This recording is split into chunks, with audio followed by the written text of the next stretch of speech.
नमस्कार दोस्तों, मेरा नाम है देव और मैं रहता हूँ कर्नाटक में। अभी मैं जा रहा हूँ कर्नाटक के ऐतिहासिक शहर हम्पी घूमने के लिए।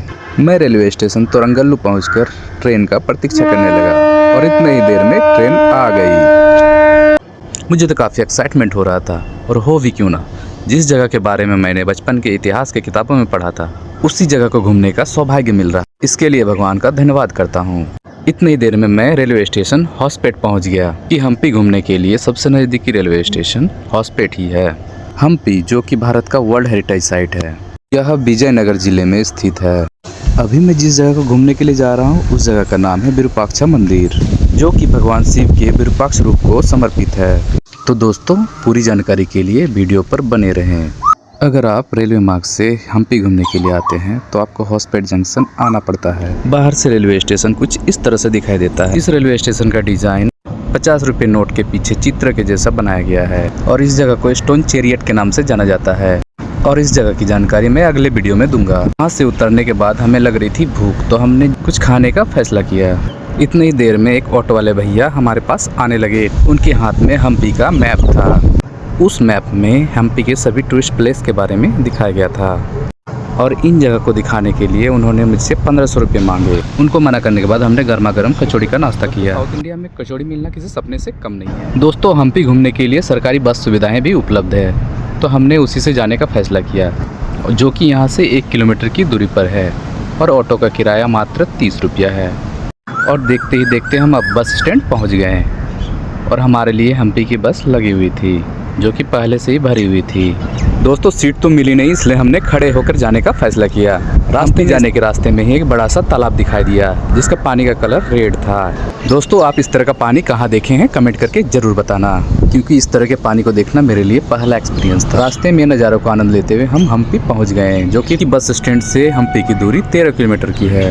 बस से उतरने के बाद वहाँ का नज़ारा कुछ इस प्रकार से है। दोस्तों, यहाँ पे बहुत सारे लोग मंदिर की पूजा करने के लिए आते हैं, जो कि यहाँ पे उन्हें सारी सुविधाएं मिल जाएगी।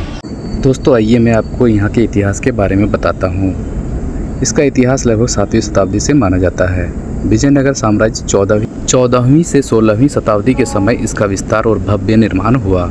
यह हम्पी का सबसे प्रसिद्ध और आज भी नियमित पूजा होने वाला मंदिर है। वर्ष 1986 में हम्पी को यूनेस्को वर्ल्ड हेरिटेज साइट घोषित किया गया। साउथ इंडिया में भगवान शिव को विरूपाक्ष के रूप में जाना जाता है और उन्हीं को समर्पित यह मंदिर है। प्राचीन समय में हम्पी क्षेत्र को पवित्र माना जाता था, इसलिए यहाँ श्रद्धालुओं के दर्शन और पूजा के लिए इस मंदिर का निर्माण किया गया। बाद में विजयनगर साम्राज्य के राजाओं ने इसे अपने राज्य के प्रमुख धार्मिक केंद्र के रूप में विकसित किया। धीरे धीरे हम मंदिर की ओर बढ़ने लगे।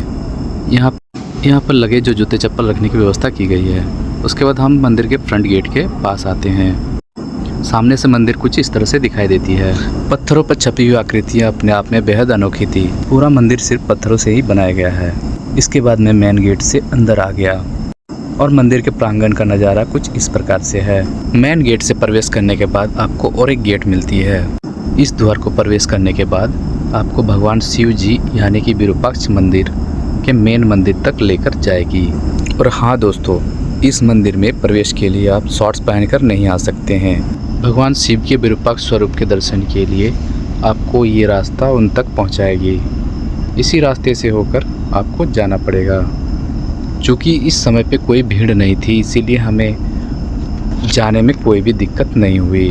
दोस्तों, आप यकीन मानिए, यहाँ के कलाकृतियों को देखकर आप उस समय के हस्तशिल्पकारों को नमन किए बिना नहीं रह सकते हैं। रास्ते में जाते हुए ही हनुमान जी के दर्शन हो गए।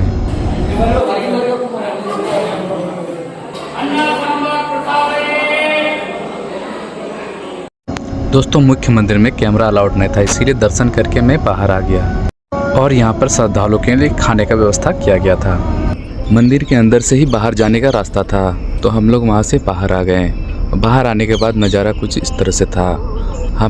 दोस्तों, ये सब भी छोटे छोटे मंदिरें हैं और ये सभी मंदिरें पहाड़ पर है।